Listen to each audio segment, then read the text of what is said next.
In this project which we have here, we currently have only one page, the index.js page.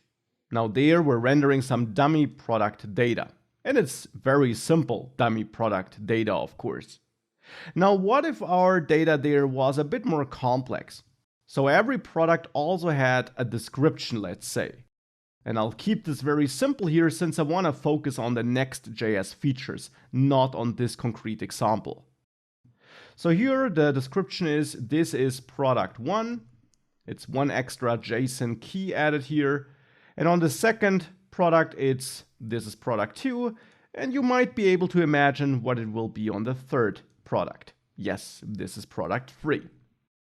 Now the idea could be that on the index.js file, we render a list of products, and every product is a clickable link, which takes us to a detail page where we then also see the description of the product. So similar to what we built before in our project with the events, we have a detail page for the products. And for this, we can of course add a new page with a dynamic segment between square brackets. And here we could name this PID for product ID, but that identifier is up to you, .js. So that's now a dynamic page. Alternatively, we create a folder named PID like this, and in there we then have an index.js file, but I'll stick to this setup. And here we could now add a component function, which is the product detail page, let's say. And the idea is that in this component, on this page, we show the product details. So to keep this simple, I just want to return, let's say, a fragment here, imported from React. And there I then have a h1 tag with the title of the product, and below that a paragraph with the description. But that data should now be fetched from the dummy backend JSON file as well. Now again, of course, we could write standard React code here, so to say, and use useEffect, imported from React, to send a HTTP request to some server which might provide this product data. But then we're back in the world where that data is not there when this page is initially rendered. So search engines still wouldn't see it. So that's not what we'll do here. Instead, what we will do here is we will again use this async prop function. So we'll export this async function getStatic props. This function is again a function we can use here. And here we then again want to reach out to the backend JSON file, but now instead of reading the entire file and returning all products, I want to read the file and only return one product from that file. That will be the difference. And therefore, of course, we need to know which product should be returned here. And of course, that's something we can determine by looking at the concrete value, which is in the URL. So the concrete value for this PID key here. That's where this context parameter again becomes important, because I did briefly mention before that we can use this context parameter, which is exposed to us by Next.js, to get hold of the concrete param values. So the concrete values for these dynamic segments in our paths. We do get access to that by having a look at the params key in context. Now that's not a name I came up with. Instead, that is one of the properties exposed by this context object, which is given to you by Next.js. And params is an object full of key value pairs where the keys are the identifiers for the dynamic path segments. So in this case, PID, which is the only dynamic parameter of this page here. And the values are the concrete values that were entered in the URL. So here I then get my product ID by accessing params.pid, PID, because that's what I picked here on the file name. Now one quick note about extracting the params here to avoid confusion. Of course, you can also extract params through the useRouter hook inside of the component function. That's what we did before in this course. We got access to that router object with the useRouter hook, and we extracted params with router.query.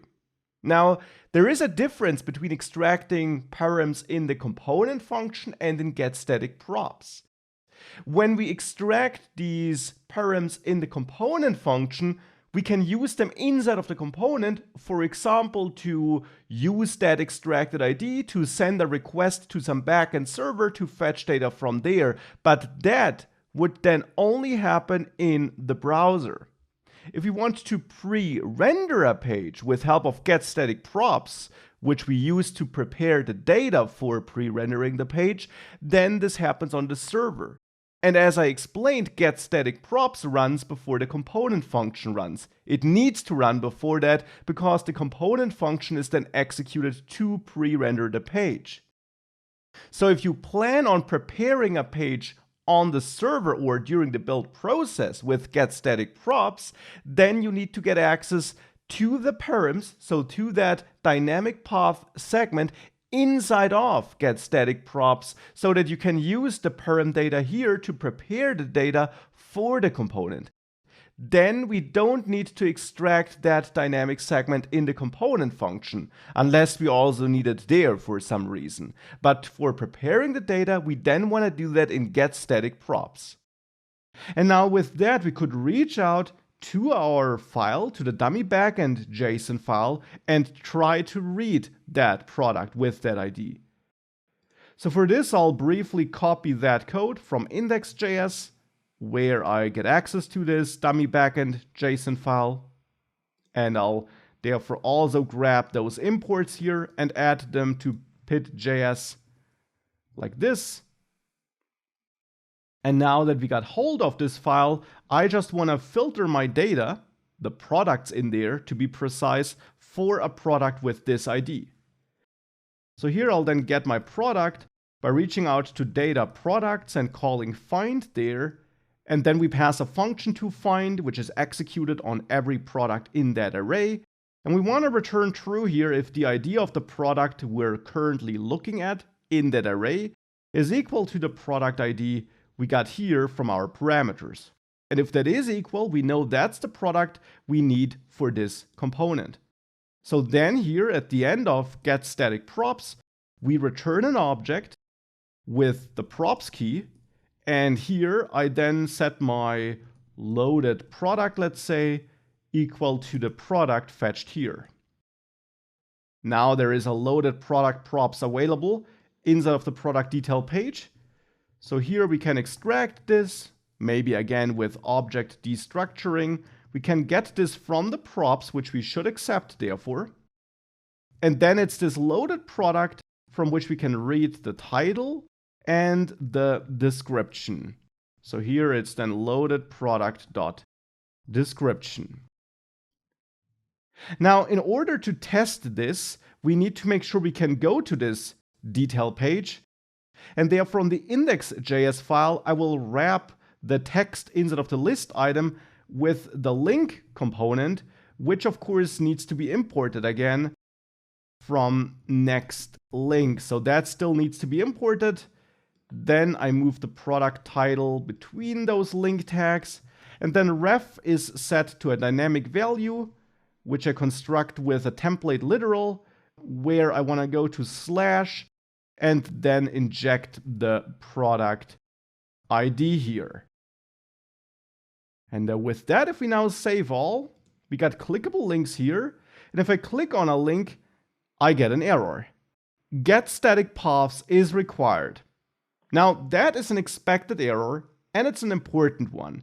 So let's understand what it does. But before we do that, in the next lecture, I again want to emphasize that the code here is generally correct.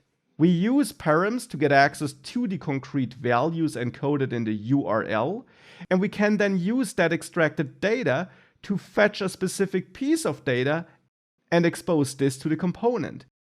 So this is not wrong, and still we have this problem. So let's understand where this is coming from.